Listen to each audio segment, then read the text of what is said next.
Ei, Psyu, rapidinho. Você já conhece o nosso irmão mais novo? O Plantão Cervejeiro é o primeiro podcast de notícias cervejeiras do Brasil, trazendo um formato dinâmico e direto ao ponto para te manter sempre por dentro do que rola no mundo da cerveja. Toda terça-feira tem episódio novo no seu agregador de áudio favorito. Dá o play e fique atualizado.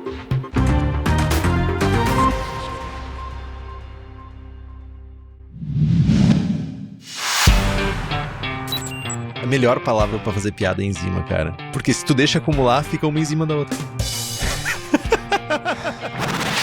Se você tiver um equipamento que você confia, funciona. Eu não confio no meu, então... Gelatina igual tempo em pó. Melano igual decocção em grão. Desde que eu prometi aqui, eu nunca mais prometi porra nenhuma. Momento arrombado. É, arrombado. Momento arrombado, cara. Começa agora o programa que dissipa mitos e enfrenta até os temas mais difíceis do mundo da cerveja. Apresentado pelo grão-mestre das piadas ruins, Henrique Boaventura. Posso falar a besteira que eu quiser aqui, que tá tudo em casa. Na companhia de pessoas mais inteligentes que ele. Esse é o Braçagem Forte. Alô, Lloyd, Henrique Boaventura e mais um exemplar questionável do estilo. E estamos aqui com a presença de Duan Ceola, o mestre das pirofagias científicas cervejeiras. Fala, galera. Ryan Henrique.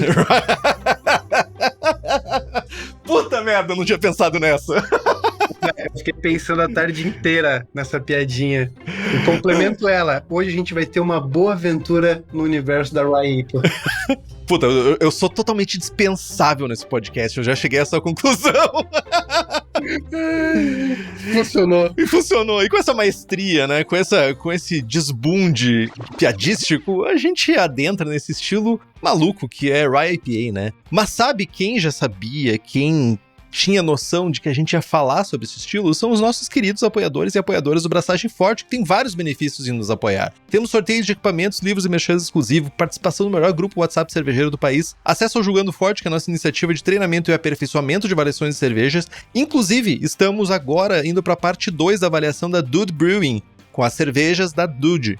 Começamos na parte 1 com uma German Pils e uma Doppelbock. E agora vamos para a parte 2 com cervejas tchecas. Você só tem acesso a isso se você estiver no Jogando Forte, e para isso tem que ser apoiador e apoiadora. E também, no primeiro Jogando Forte do ano, a gente julgou cervejas da Stannis. E você pode continuar comprando lá no site stannis.com, Stannis com 2N, usando o cupom BFL12. Você ganha 12% de desconto em qualquer produto. E eles enviam para o Brasil inteirinho. Então não perde essa oportunidade. Se tu quiser ter acesso a isso e muito mais, faça como Denis Torizani, Edmar Kaufeld, Carlos Rogério de Carvalho Dutra, Lucas Aguiar Simões, André Leguelé, Thales de Souza Faria, Rubens Fernando, Thiago Reis, Leandro Almeida, Gabriel Mendes Souza Martins, Carlos Alberto Poitevin, Wellington de Oliveira Ferreira, Cintia Okawa, Ricardo Peixoto Gonçalves, Alan George, Felipe Augusto Kintzer, Luiz Henrique de Camargo, Thiago Fernandes Dias, além de um séquito de pessoas mais que nos apoiam pelo Apoia-se. O link é apoia.se/braçagem-forte, o link tá no post. E eu queria aproveitar a oportunidade para falar sobre uma camiseta que conquistou a minha preferência.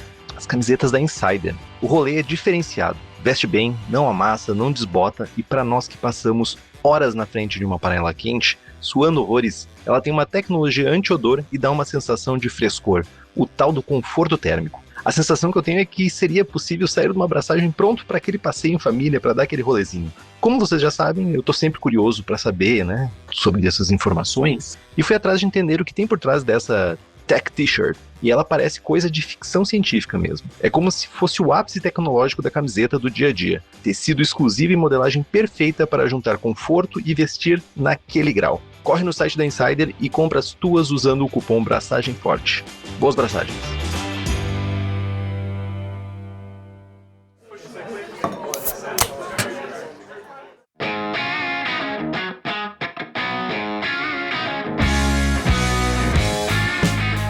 E aí, Duan, a gente entra nesse universo de Specialty IPAs, cervejas que por alguma razão acharam uma genialidade separar em categorias diferentes de uma American IPA. E hoje a gente vai falar sobre Rye IPA, ou uma IPA com centeio, que é basicamente uma variação moderna, né, dessas American IPAs clássicas que são populares já no nosso mundo cervejeiro, né?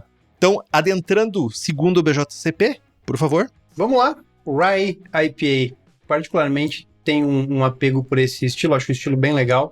De impressão geral, uma American IPA ou uma American IPA feita com um condimentado malte de centeio. O centeio ele vai trazer ali um sabor de pão apimentado, uma picância mais evidente, um corpo aveludado, né? Cremoso, e o que é mais interessante, o final seco com sabor leve de cereais. Claro, vai depender da composição, né? Total. No aroma, vai ter aquele proeminente e intenso aroma de lúpulo, que a gente espera de uma American IPA, muitas vezes com caráteres de frutas de caroço, frutas tropicais, frutas cítricas, resina, pinho, frutas vermelhas ou de melão, ou quase qualquer coisa de lúpulo, no final das contas. Baixo aroma apimentado de malte de centeio em conjunto e em segundo plano, com um perfil maltado limpo de cereais. Perfil de fermentação é limpo, ésteres leves são opcionais e o aroma leve de álcool também é opcional. Já na aparência, Henrique, a gente tem uma cor que vai de dourado médio a âmbar avermelhado claro. Tem versões que podem ser límpidas e uma leve turbidez é opcional e até um tanto quanto aceitável por conta do centeio, né? Já a parte da espuma, colarinho tamanho médio, branco, né? De preferência branco e com uma boa retenção e boa formação. No sabor, o sabor de lúpulo é de médio a muito alto, com os mesmos descritores do aroma. O suporte maltado é limpo, de baixo a médio-baixo e possivelmente com leve sabor de caramelo e ou tostado. Sabor de centeio de baixo a moderado como cereais, apimentado e picante. E aqui a gente vai entrar numa discussão bem interessante que a gente vai lá pra frente falar sobre isso. Mas aguarde, não vamos botar o rolê na frente dos bois aqui. Que esse caráter de centeio ele vai ajudar a contribuir com um final mais seco, né? Uma sensação de final mais seco. Amargor de médio alto a muito alto, sem asperezas desse amargor. O retrogosto é seco, amargo e lupulado. Ésteres baixos, né, de baixa intensidade, são opcionais. E o sabor de álcool em segundo plano é opcional. E aí a gente tem na sensação de boca um corpo de médio leve a médio. Uma textura macia, pode ser levemente cremosa. E carbonatação média, média alta, sem aquele aspecto de aspereza, frisante, né? E um leve aquecimento pode ser aceitável e até opcional. Já os comentários que o BJCP faz sobre o estilo é que é uma cerveja artesanal americana moderna, que no final das contas é uma variação de uma American IPA. O caráter de malte de centeio deve ser perceptível e, caso contrário, mesmo que você tenha usado centeio, inscrever ela na categoria 21A American IPA. Boa. Comparação de estilo, uma cerveja mais seca, ligeiramente mais picante e cremosa, né, do que geralmente é feito uma American IPA, né, com amargor persistente e picante no final. Não tem caráter intenso de malte, então o malte é o segundo plano, como pede as American IPA, né, principalmente malte de centeio, levedura de Weiss com uma Roggenbier, por exemplo. Nas estatísticas, a gente vai ter uma densidade inicial entre 1056 e 1075. Nós vamos ter uma densidade final entre 1008 e 1014, IBUs entre 50 e 75, a cor entre 6 e 14, SRM, e o ABV, o teor alcoólico, entre 5,5% e 8%. De exemplos comerciais gringos, né? Founders Red Rye e Sierra Nevada Rootless Rye também.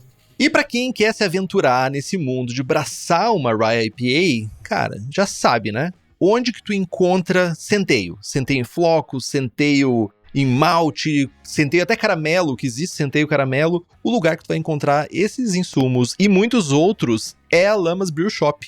Lá tem tudo para tu fazer a tua cerveja e, além disso, você tem desconto usando o cupom Braçagem Forte. Tu tem 5% de desconto no site inteirinho. Então corre lá em lamasbrewshop.com.br. Agora, meu jovem Duan, tu que já disse que gosta do estilo, que é um estilo que tu gosta de fazer, quando tu olha para essa diferença entre uma American IPA e uma Rye IPA, uma IPA com centeio, faz diferença isso ser um estilo separado? Sensorialmente é tão brutal a diferença? Olha, a gente tem que considerar aqui alguns pontos de vistas relativamente excêntricos, né? Para entender a diferença e para ver se faz sentido essa diferença. A gente tem que considerar que uma Rye IPA, feita com centeio maltado, geralmente, por ser uma variação de American IPA, ela vai ter uma diferença no sensorial. Então, ela vai ter uma terrosidade, ela vai ter uma picância, ela vai ter uma sensação de corpo, um aveludado, uma sensação oleosa, né? Isso tudo tem uma interação muito boa com o lúpulo, combina muito bem, diga-se de passagem, né? Mas, do ponto de vista de guia de estilo, não listar uma Rye IPA como um estilo separado, né, faz sentido de certo ponto, né? Principalmente porque, primeiro, não tem esse estilo catalogado, né, entraria na specialty, e outra que a semelhança entre o estilo American IPA e o Rye IPA não é tão diferente assim, então dá para relacionar um pouco, né? Claro, considerando o grist de malte, né? Então tem o ponto de vista sensorial, que aí sim faz sentido considerar uma Rye IPA como sendo uma variação sensorial de uma American IPA, do ponto de vista do guia de estilo, que aí eu não considero que faz sentido, e tem a questão mercadológica, né, do comercial, né? Sempre. Marketing. Marketing, exatamente. Comunicar, né, e usar isso como marketing, né? Então, basicamente, penso dessa forma. Sabe o que eu fico pensando, assim? Primeiro, criar um estilo chamado Rye IPA, tipo, já tá criado. Eu estou só aqui reclamando. No final das contas é isso. Mas tu criar um estilo Rye IPA é a mesma coisa. Por que não criar um Wheat IPA?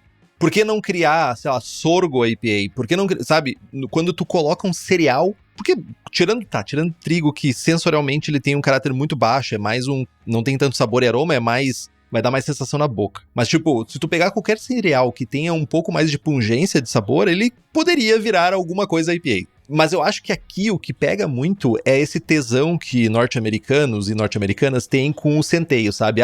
O whisky de centeio, sabe? Essas paradas que eles têm com o centeio, até mesmo com pão de centeio, faz com que, naturalmente, eles queiram imprimir no BJCP um pouquinho mais da sua cultura, saca? Daí, tipo, beleza, vamos diferenciar isso aqui. Sim, sim. E até porque, no final das contas, pra realmente aparecer o caráter de centeio, a gente tem que falar de uma quantidade alta, né? Não é pouca coisa de centeio pra aparecer, né? Sim, sim. A gente começa a brincar aí pra pegar ele no sensorial, cara, acima de 10, 12, até 15%, né? E tem uma outra parada que gera muita confusão em concursos e gera muita confusão também quando as pessoas tentam fazer o estilo, que é, a pessoa vai lá no supermercado e compra um pão de centeio, principalmente pães alemães, eles têm muito essa parada de Vollkornbrot ou alguma coisa assim, que são aqueles pães, parece um tijolo, assim, de duro e quadradinho, que é uma delícia, diga-se de passagem. Mas aquele caráter de centeio que tem ali, ele não é só do cereal, ele também tem outros condimentos naquele pão que fazem as pessoas terem a impressão que um pão de centeio ou que o centeio em si tem esse caráter apimentado, condimentado de maneira mais presente do que realmente somente o grão, saca? O cereal. Sim, sim, faz sentido. Devem usar especiarias, inclusive, né? Exatamente, porque o estilo não pede isso. O estilo pede somente o centeio, não pede essas especiarias do pão. E uma pergunta também que eu ia fazer, porque eu sei que tu julga muita American IPA, ou IPAs em geral. Eu sou a pessoa que as pessoas têm duas categorias que elas não querem que eu julgue. IPAs e Sours. Sempre me deixam bem longe dessas cervejas. Mas como é que é a presença em concursos de Rye IPAs? Existe isso ou é muito ínfimo? Consideravelmente ínfimo. No último concurso no Brasileiro, né, de Blumenau, olha, foram bons flights de IPA e, pelo menos para mim, não caiu nenhuma Rye. Então faz um bom tempo de cervejeiro, né, de cervejarias que particularmente eu não pego Rye IPA. Agora, caseiro, geralmente tem uma quantidade mais considerável. Achei interessante isso.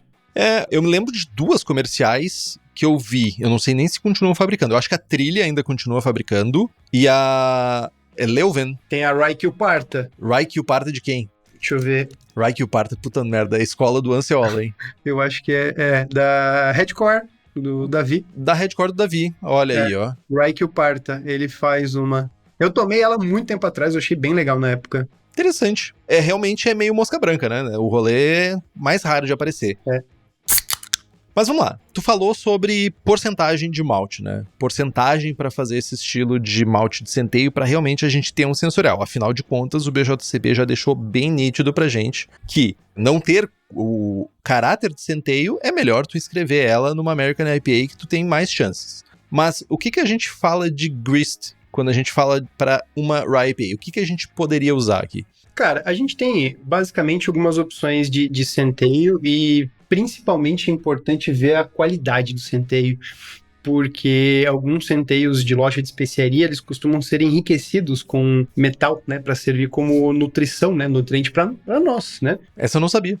Metais pesados, né, que estão geralmente no meio da tabela periódica, eles têm uma capacidade oxidativa para o mosto considerável, né? Então o resultado é que você fica com uma Rye IPA, aquele aspecto escuro, feio, saca? Ela não é clara, ela não é um leve turvo claro, é um leve turvo fechado. Particularmente não acho muito atraente, então tem que cuidar muito com a qualidade. Seja o centeio malteado, né, submetido à germinação, à secagem, ou seja ele na forma de lâminas, né, grão laminado ou amassado, enfim, grão puro, né? Esse problema é maior com os laminados, né, e com os grãos inteiros, né? Sim. Uhum. No processo de malteação acaba sendo um pouco mais tranquilo de contornar isso aí, né? O grande detalhe é achar o centeio, né? Então a gente tem basicamente duas opções acessíveis, né? Que é o malte de centeio. O malte de centeio ele vai ter enzimas, né? Ele tem uma quantidade de enzimas ali consideráveis para poder contribuir com a parte de conversão do amido. O sabor dele costuma ser mais intenso, do tipo picância, terroso, até um leve dulçor, né? Então a cor não vai alterar e ele tende a aumentar a viscosidade, né, do mosto, né? E isso já nos dá um spoiler da possibilidade de usar alguma enziminha, né? Depois a gente continua esse papo, né? E a gente tem o centeio laminado, ou grão de centeio não germinado, não vai ter atividade enzimática. Ele contribui muito para a espuma, retenção de espuma principalmente, não tanto a formação, mas a retenção de espuma. A viscosidade fica um pouco menos intensa do que o malte de centeio e ele aumenta mais o corpo e a sensação sedosa do que o malte de centeio. Tá? Então tem essas duas grandes diferenças e características de cada tipo de grão, né? Particularmente falando, eu prefiro malte de centeio para trabalhar nas Rye IPA. Já fiz esse teste com grão de centeio e você tem um certo problema de filtração. Na época eu fazia... Certo? Certo problema. Você tem um problemão de filtração. Na época eu fazia Biab e, cara, virou uma polenta de centeio. Eu fiz uma Hogen Beer com 50% de malte de centeio. Eu levantei o bag e ele não desceu uma gota de líquido. Não saiu uma gota. Eu entendo. Eu só queria deixar isso bem nítido, o meu ódio.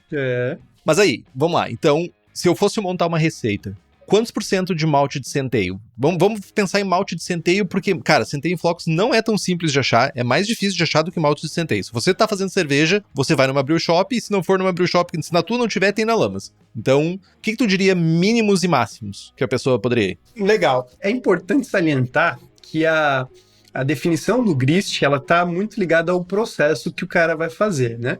Principalmente pela quantidade de proteínas que você tem no centeio. Então, o que eu costumo utilizar, geralmente, aí depende muito da ideia, da estação do ano também, né? Mas 15% de malte de centeio, para mim, é uma quantidade bem legal de se trabalhar. Menos que isso, não sei se a presença do centeio ela fica tão perceptível, saca? Ainda mais que tá competindo com lúpulos, né? Não é uma cerveja que tu vai ter um sensorial de lúpulo presente que Sim. vai competir. Vai ser difícil de ter uma...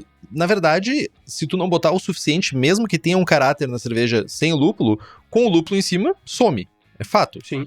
Mas dá pra dizer que, então, entre 10% e 20% seria, tipo, 10% numa cerveja pouco lupulada, no limite inferior de aroma de lúpulo, e 20% numa cerveja no limite superior?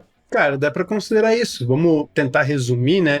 10% uma Session Rye IPA. Ok. E tendendo a 20% já indo pra uma Rye IPA de fato. Daria pra trabalhar nessa linha. E o que tu completaria aí de malte base junto com esse... Centeio, no final das contas, ele também se torna malte base, né? Porque ele tem a capacidade de se autoconverter. Sim. Mas o que tu usaria? Tu usaria Pilsen, Pale? O que tu iria? Em casa, Pale Ale, por questões de custo, né? E na cervejaria Pilsen. E, assim, eu suspeito em falar em IPA, em receitas de IPA, porque praticamente 90% das minhas receitas de IPA, eu gosto muito de trabalhar com um biscuit. Eu acho ele um malte super legal, combina muito bem, ele agrega muito em cervejas lupuladas, porque ele não é tão agressivo, ele é mais sutil, ele encaixa bem. Então eu trabalharia ele com 5% de biscuit e 80% de malte pilsen, né? E aí 15% de centeio malteado. E deixa eu te fazer uma pergunta indiscreta. Esses 5% de biscuit, a gente sempre fala, porque tu pode usar o Pale. O Pale tem mais caráter que Pilsen. E a gente eu só tenho Pilsen. Posso botar um chorinho de Munique ou uns 10% de Munique pra dar uma subida no maltado?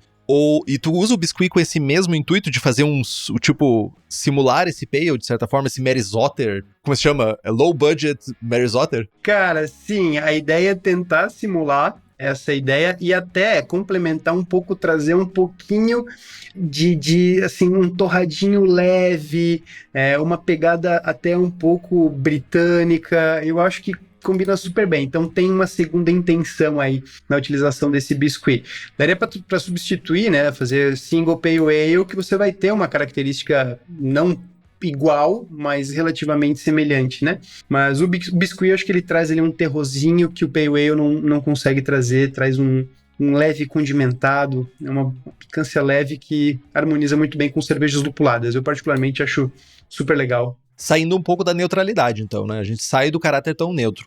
Uma coisa que eu vi também bastante, que eu fui fazer uma pesquisa sobre receitas, até fui ver a receita da Rootless IPA da Founders, e eu vi uma galera usando, pra ter esse caráter, pra colaborar, na verdade, com um caráter mais terroso, usar malte Viena. É uma boa estratégia usar o malte Viena, mas não sei, cara, assim, o malte Viena, eu usava muito malte Viena, inclusive eu gosto muito do estilo Viena, só com malte Viena, que você nunca atinge a cor do estilo, né? Sempre precisa corrigir, mas eu gosto muito.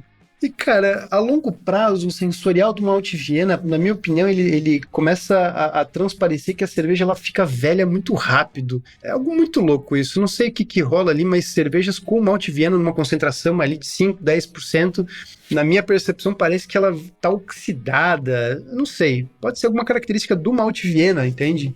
Agora que tu falou, pode ser que tenha alguma coisa, algum tipo de oxidação que ocorra, porque eu tenho essa sensação também é muito usado Viena para Ambers, né? E Ambers oxidadas, elas são terríveis. São cervejas que começam a envelhecer e adoçam demais e ficam enjoativas, sabe? Então, não duvidaria que teria. Eu vou ter que pesquisar isso. Você que mexe mais com esses vidrinhos e tubos de ensaio, talvez tenha mais capacidade do que eu, inclusive, para isso. E outra coisa que também tem uma dúvida é se tem espaço para Malt Crystal nessa cerveja. Algum tipo caramelo ou crystal, ou se traz mais malefícios do que benefício. Olha, a minha opinião é que vai prejudicar mais do que ajudar, né? Ele corre risco até de roubar um pouco mais a cena. Então, toda a família cara, cristal, eu não adotaria. Se você gosta, né? Se o cervejeiro gosta, coloca uma porcentagem pequena para ele não se destacar muito, talvez 2%, só para dizer que tem só um tequinho mais adocicado no final, no retrogosto ou na língua, né? Mas eu acho que não teria muito espaço para esse estilo não, Henrique. Boa.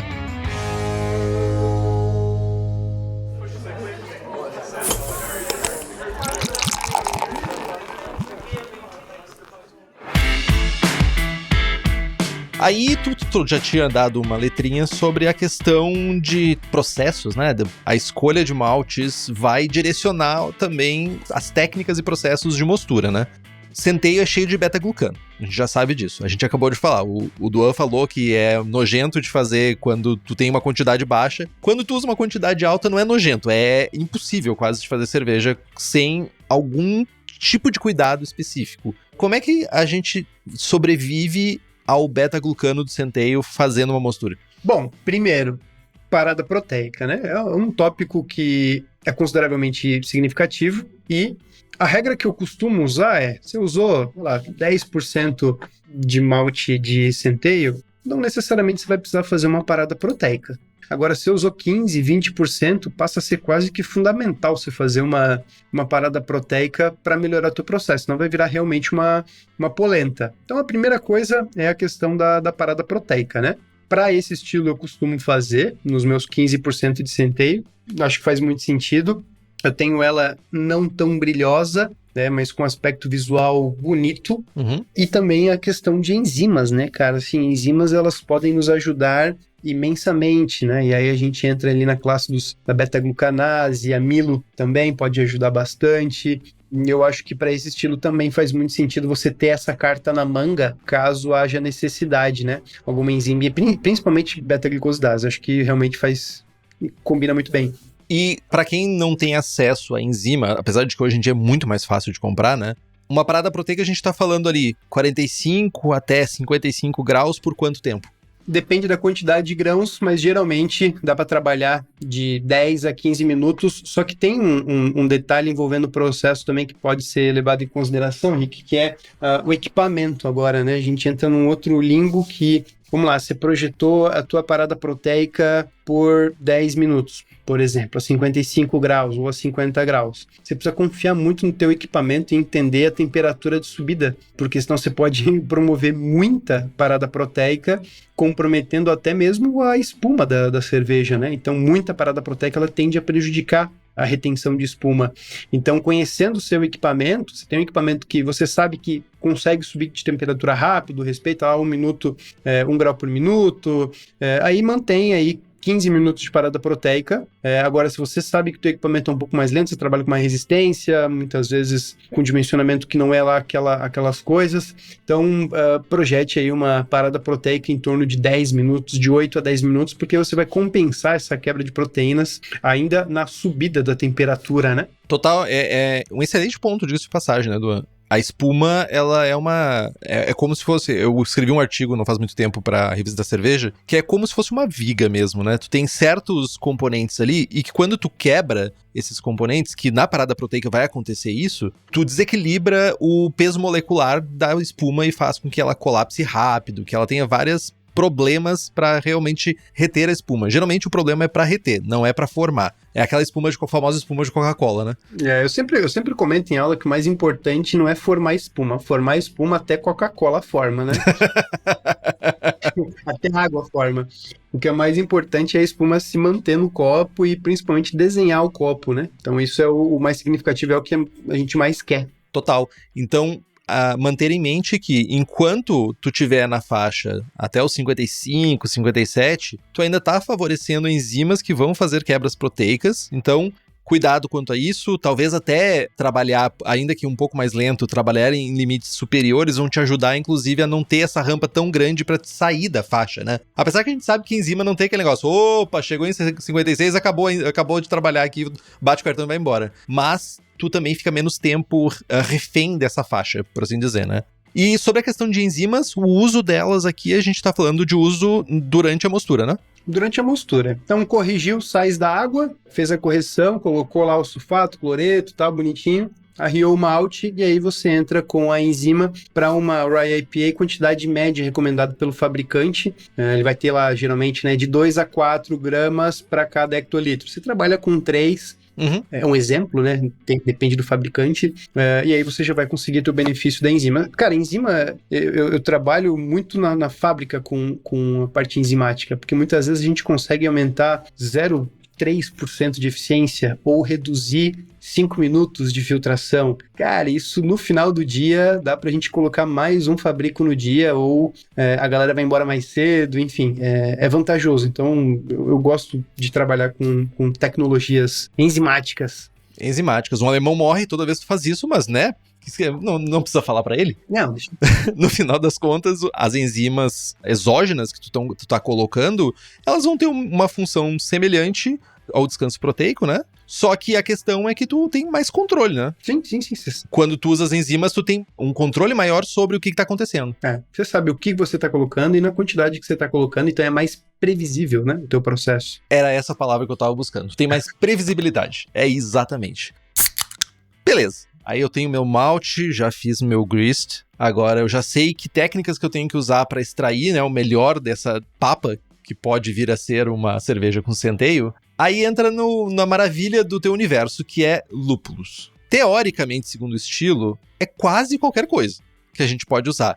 Mas, considerando a característica... Porque eu acho que a cerveja sempre é isso. Apesar de poder, não quer dizer que tudo case e todos os sabores vão harmonizar, principalmente com o sabor do centeio. Tu acha que tem alguma combinação melhor pra uma cerveja desse estilo? Cara, sempre vai ter alguma interação entre proteína e polifenol, né? Isso é um fato, porque a gente tem polifenol do lúpulo e proteína do centeio. Mesmo fazendo parada proteica, vai ter um residual de proteína. Tem muito, né? Tem muito pra fazer. Consideravelmente. Então, a estratégia de lupulagem para esse estilo, e na verdade para todos os estilos que tem uma quantidade maior de proteína, eu sempre gosto de trabalhar não com pellet T90, mas sim com cryo hops ou aqueles... Tem várias nomenclaturas, né? Flex, enfim. Gosto de trabalhar com produtos mais avançados. Por quê? Porque você tem uma menor quantidade de matéria vegetal. Menor quantidade de matéria vegetal é menor quantidade de polifenol. Então, na parte quente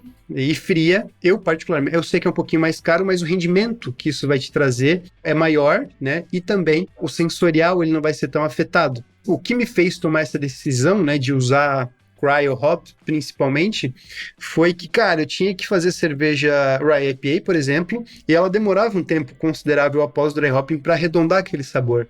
Geralmente eu usava um PVPP para dar uma decantada nesse polifenol, nessa proteína. Até um dia, cara, vou testar usar, custou um pouco mais caro, vou testar usar o cryo hops, full, tudo de cryo hops. E, cara, funcionou super bem, ela arredondou consideravelmente mais rápido, deu para ganhar alguns dias de fabrico e o resultado foi bem superior ao que eu tinha imaginado. Então, defendo muito essa ideia. Em relação à lupulagem, né, eu gosto muito de trabalhar com o que funciona, né? Nos últimos tempos eu estou testando muito pouco, apesar de querer testar mais lúpulos, eu estou testando muito pouco. Então, geralmente, eu elevo o amargor com citra, para trazer um pouco de amargor de isoalfa-ácido, só que não no começo da fervura, né? Essa vai ser a minha base de lúpulo para quase todas as minhas IPAs, tá? Então, não é nenhum segredo, na verdade, né? Então, citra para elevar o amargor nos 30 minutos. Ali você vai trabalhar com pouquíssimo lúpulo, tá? A ideia é pouco lúpulo, pouco amargor, só para você ter um pouco de isoalfa-ácido. Dá para trabalhar com 1 grama litro bem tranquilo nessa etapa de fervura de 30 minutos. Ferve, normal, e aí a gente vai fazer um Whirlpool Hop. No Whirlpool Hop, olha, há 3 anos, em média, eu venho usando só um lúpulo no Whirlpool Hop. Para mim é o melhor de todos pro Whirlpool Hop, que é o Idaho 7.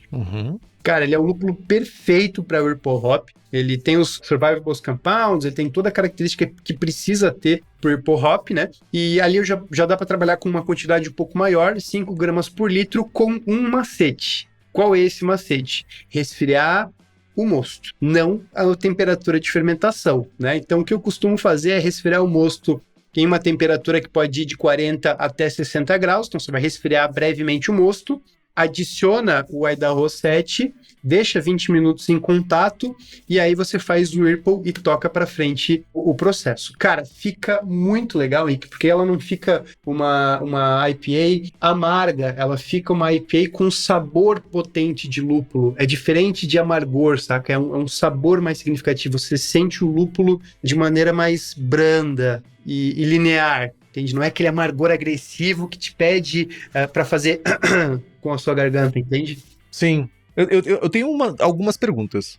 Conversando com vários cervejeiros e cervejeiras ao longo desses tempos, esses anos, né, de podcast, eu já vi várias faixas, mas eu não lembro de ter visto fazer Whirlpool nessa faixa de temperaturas, 40 e 60. Eu imagino que a tua taxa de survivals aumente consideravelmente e tu sabe com o que tu tá jogando quando tu joga com a Idaho 7. E eu achei interessante isso. Esse é o primeiro ponto que... O que é por causa disso? É por esses survivals que tu baixa tanto a temperatura? Porque se a gente for parar pra pensar, boa parte das cervejarias baixa de 80, fica entre 80 e 70, 75. Sim. A estratégia de baixar a temperatura é pelos survivables, majoritariamente, e ali nessa etapa eu não quero tanta isomerização. Tá? Então a taxa de utilização vai despencar, né? Eu não quero isomerização. Mas não vai vir amargor? Ele vem, a gente não tem só o isoalfa-ácido para contribuir com o amargor. A gente tem o mulinona, que é o alfa-ácido oxidado. A gente tem óleo essencial, que também traz sabor, traz característica sensorial. Então, sim, 5 gramas por litro no Whirlpool Hop, você vai ter amargor médio brando, tá?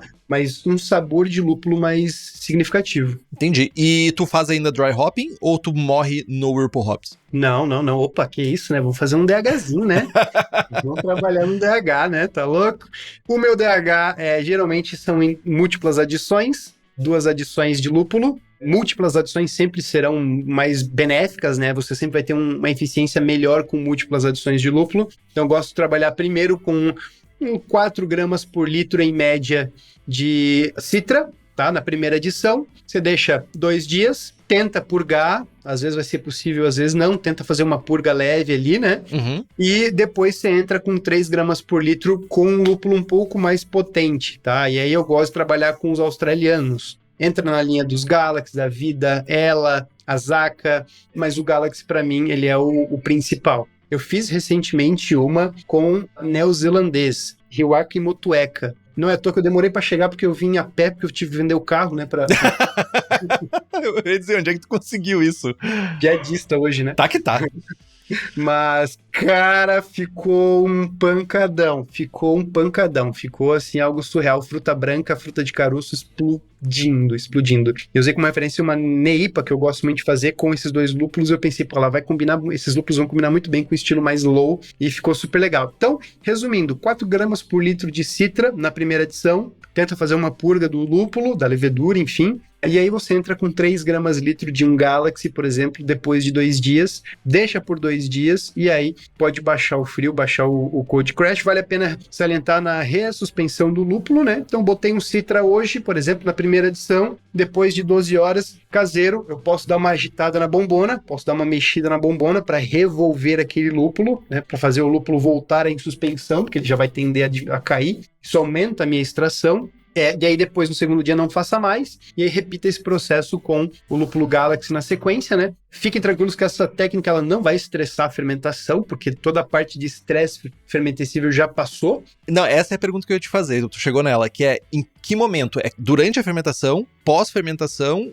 Em que momento tu faz isso? Geralmente, quando atenua. O meu jeito de fazer IPA, geralmente quando atenua. Eu não gosto de usar muito biotransformação, tô numa vibe não gostar muito. Então atenuou, chegou no extrato final que eu desejei, aí eu faço a adição de lúpulo e aí eu posso ressuspender. Então não vou passar por problemas, né? Numa fábrica dá para inserir CO2 embaixo do tanque, né? Então geralmente numa fábrica a gente dá o famoso tiro de CO2, né? Bolha grande, não precisa da pedra difusora, bolha grande, 5, 10 segundos, só para misturar aquela maçaroca toda. E ainda a temperatura de fermentação. Então a gente tá falando aí pra uma cerveja com S05, tipo 18 graus, alguma coisa assim? 18 graus, 19 graus, isso aí. Boa. E como tu tava falando em lúpulos, né? Eu ainda me pergunto sobre a questão dos 4 Cs, né? Dos clássicos Cs norte-americanos. Por quê? Porque eu sou tosco. Isso todo mundo já sabe, tá cansado de saber. 7 anos depois as pessoas ainda se perguntam se eu sou tosco ou não. Eu sou.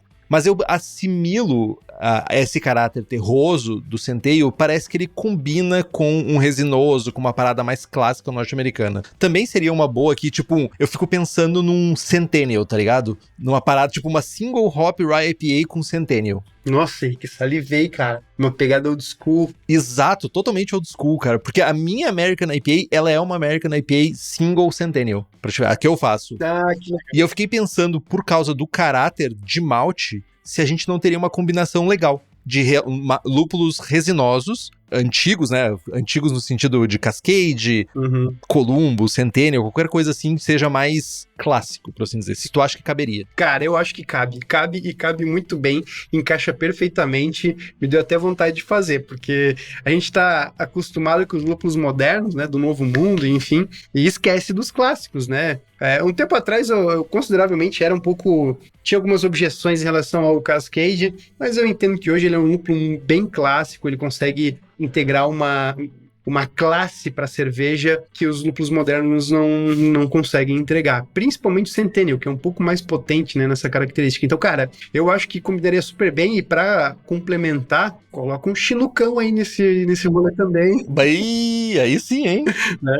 Edu, tu tá andando com as pessoas erradas. Tu tem que andar com os caras que são mais old school que nem eu, assim, que vão usar as paradas, assim, tipo, aquele lúpulo que tá lá esquecido, o Henrique vai lá pegar ele. Vamos usar esse aqui. Por que abandonar esse Chinook aqui? Por que abandonar esse Centennial? Cara, Continua que eu uso pra caramba, velho, pra ser bem sério. Ô, cara, quando eu fui comprar Centennial, eu sofri, cara. Não foi fácil de achar Centennial. Eu imagino. Porque a galera hoje em dia não usa. E ele é super resinoso, né? Ele tem... Inclusive, o nome da minha cerveja era Sep, de seiva, porque, tipo, ficou com aquele caráter bem resinoso na cerveja. Ah, que legal, velho. Mas sabe, Duan, que tu também, tem pessoas que nem eu, toscas, que querem esses lúpulos mais clássicos, e tem a galera que quer lúpulos especiais. E quem trabalha com cervejaria e quer escolher o seu lúpulo, quer uma seleção especial, muitas vezes única, de variedades de lúpulo, o teu lugar é na Hops Company. Você acessa o site hopscompany.com, entra em contato com eles, ou chama quem já te atende, ou manda aí numa direct lá no Instagram da vida e compra os lúpulos da safra nova, porque a Hops Company tem o lúpulo para tua cervejaria. E não se esquece de falar que tu ouviu aqui.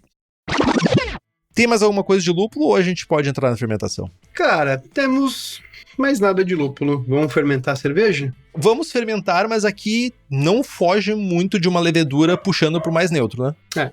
É isso aí. De levedura, a gente tem duas possibilidades, no meu ponto de vista, né? Trabalhar com a clássica US05, padrão ali, mais do mesmo, entrega o que promete. E uma levedura que eu venho usando, assim, muito mesmo para fazer cervejas lupuladas, que é a K97, cara.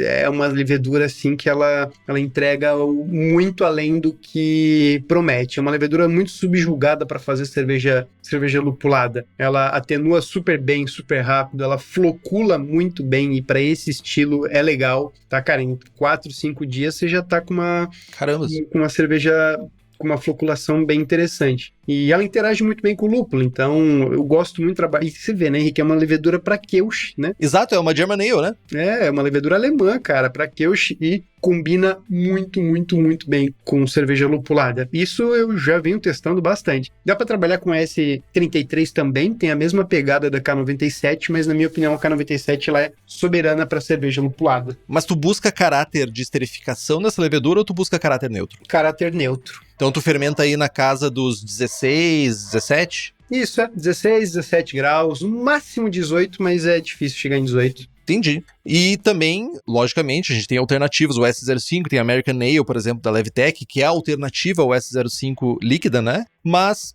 o ideal para o estilo, apesar de ele permitir um caráter de esterificação, é mirar num caráter mais neutro. Então, limites inferiores da levedura, certo? Sim, exatamente. Ou tu acha que tem algum caráter de levedura que vale a pena tu buscar pra expressar nessa cerveja? Combina alguma coisa? Não, eu acho que não. Acho que aqui o lúpulo e a característica de malte acabam sendo protagonistas e deixa o brilho ficar por parte do lúpulo. A fermentação realmente eu não exploraria. Boa. E se tu quiser leveduras, né, ale, lager, brett, bactérias, o lugar certo pra tu comprar elas é na Levtech. Ela tem tudo pra tua cervejaria, desde consultoria até leveduras. Além disso, ela também tem leveduras pra outras bebidas, como hidromel, cidra, whisky e cachaça. Então, entra no site levtech.com.br e faz as tuas compras. Aí, o universo queridinho dos ipeiros, que é água, né? Uhum. Perfil de água para uma Rye IPA. É mirar em relação ao sulfato cloreto e beijo, benção? Depende, né? Depende do seu objetivo, depende do que você almeja, né? Claro, quando a gente fala em American IPA, a gente estava falando uma relação cloreto-sulfato puxando mais para o sulfato, né? Isso é inevitável, principalmente o sulfato de cálcio. Mas, como eu gosto de dividir a minha água de Rye IPA, só de Rye IPA, não é a IPA normal, só de concentrado. Eu vou explicar o porquê. 100 ppm de sulfato na forma de sulfato de cálcio. Ok. 50 ppm de cloreto na forma de cloreto de cálcio. Isso vai te trazer aproximadamente 40 e poucos ppm de cálcio, né? E 50 ppm de cloreto vindo do cloreto de sódio, tá? Para complementar um pouco o sódio na cerveja. Ok. Ele não vai roubar a cena, ele não vai deixar a cerveja doce ou salgada, enfim. Ele vai dar uma levantada na sensação levemente encorpada, veludada que o centeio pode dar. Ok. Então, o cloreto de sódio eu gosto bastante de trabalhar, principalmente em IPA também. E aqui você tem um outro detalhe que é, ao mesmo tempo que você pode ter uma cerveja Rye IPA brilhosa, cristalina, vou falar bem a verdade, no aspecto visual, ela é levemente mais turva, ela tem um apego. Ela, visivelmente, ela fica um pouco mais bonita, na minha opinião. E você tirar um pouco o pé do cálcio vai te ajudar nisso, né? Então você não vai ter uma cerveja bem cristalina ou tender a precipitar na garrafa, no barril, enfim. Então por isso que eu opto por dividir o cloreto em cloreto de sódio metade, cloreto de cálcio a outra metade e 100 ppm de sulfato para manter a raiz, né? A essência das IPAs, das receitas de IPAs clássicas, né?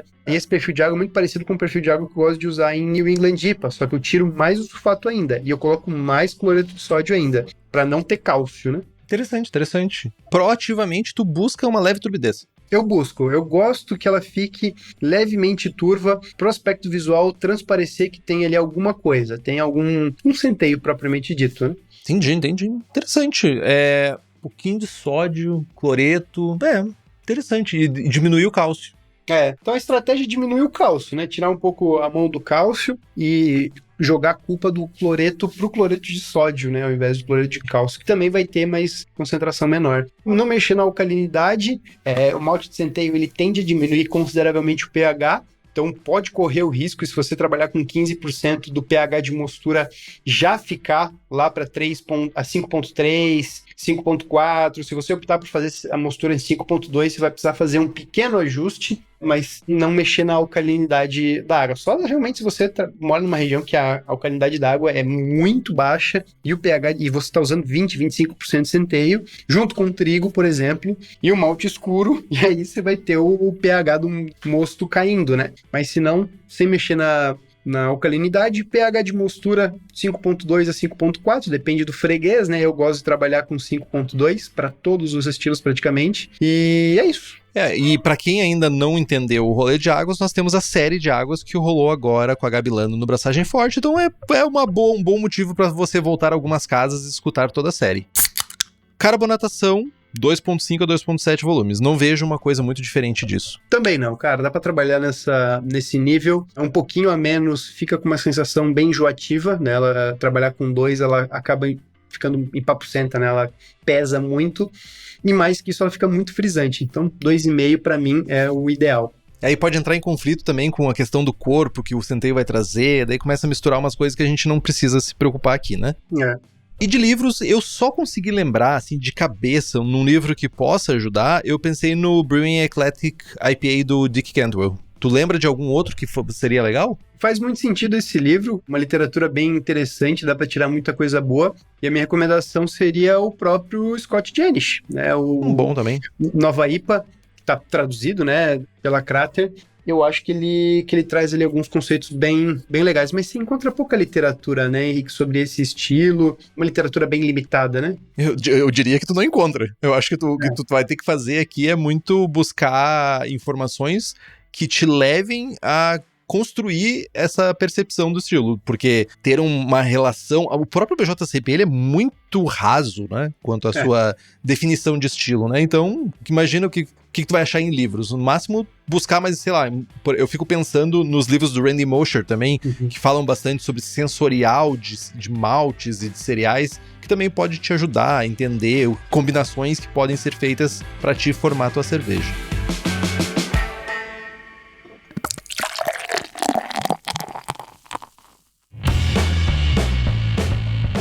Falando em combinações, tu tem receita, né? E a gente quer saber como é que é a tua receita. Vamos lá.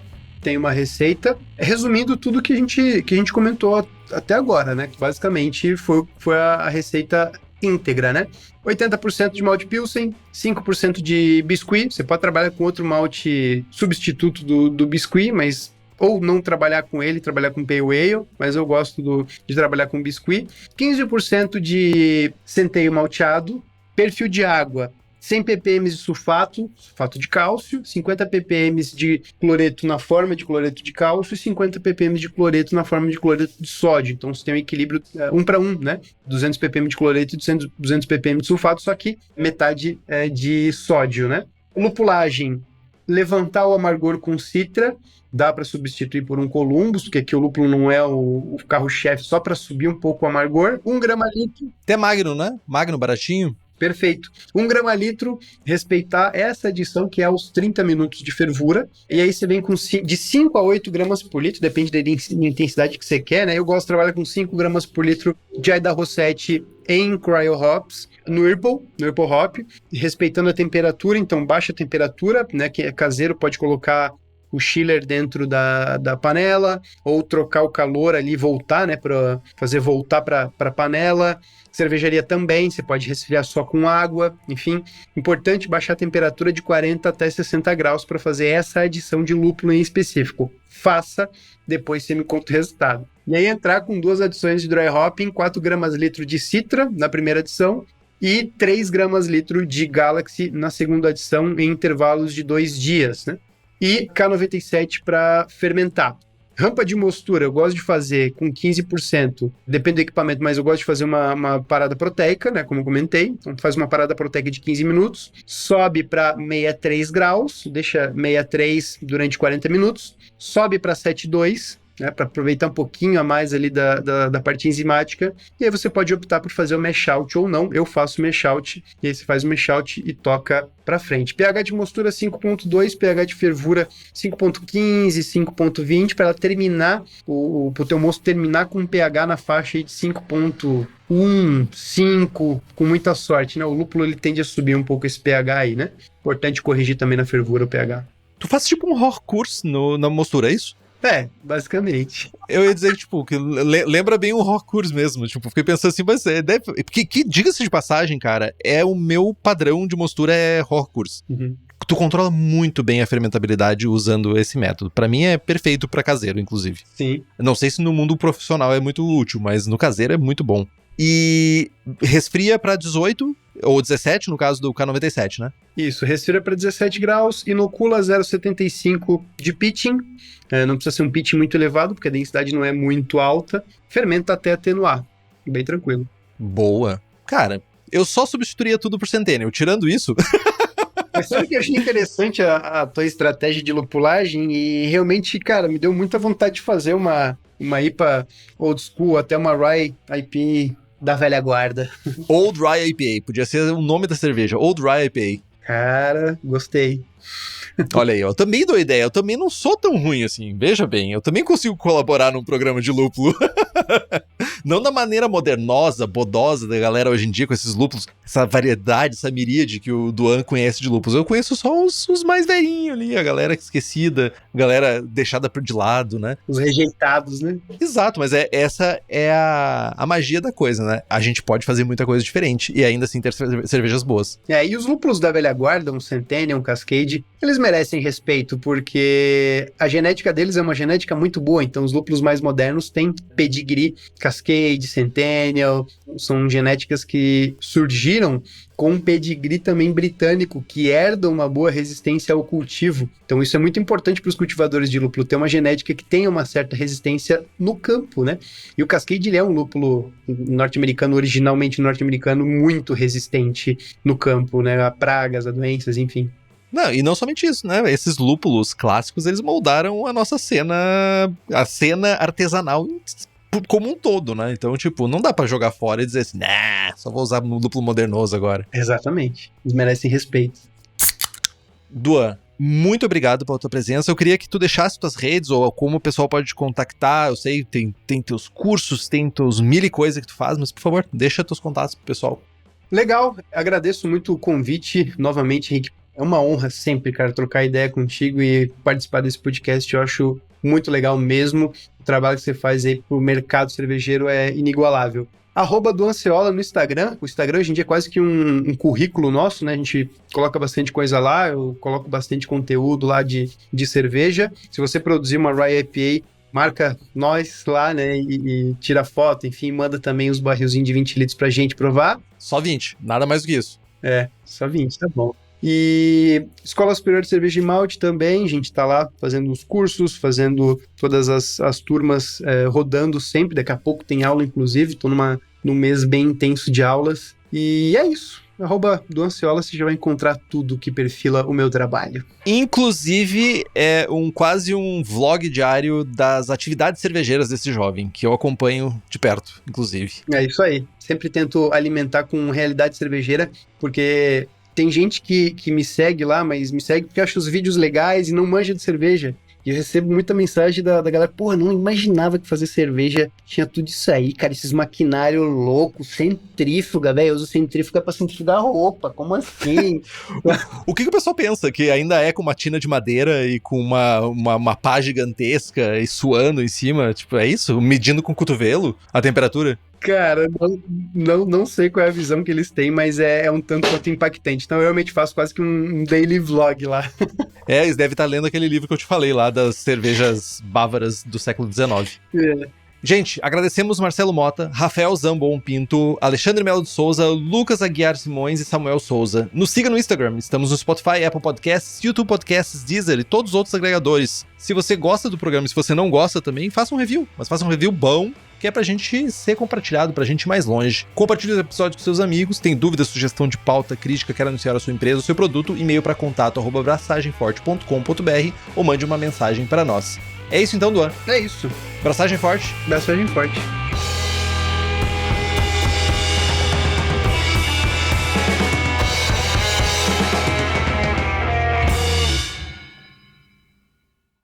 Este podcast é produzido pela BAC Produções e Comunicação e está disponível no Spotify, YouTube ou na sua plataforma de áudio preferida. Na nossa equipe, contamos com a colaboração de Henrique Boaventura, Ludmila Almeida, Gabriel Gurian e Rubens Reis na edição. Este podcast foi editado por Play Áudios.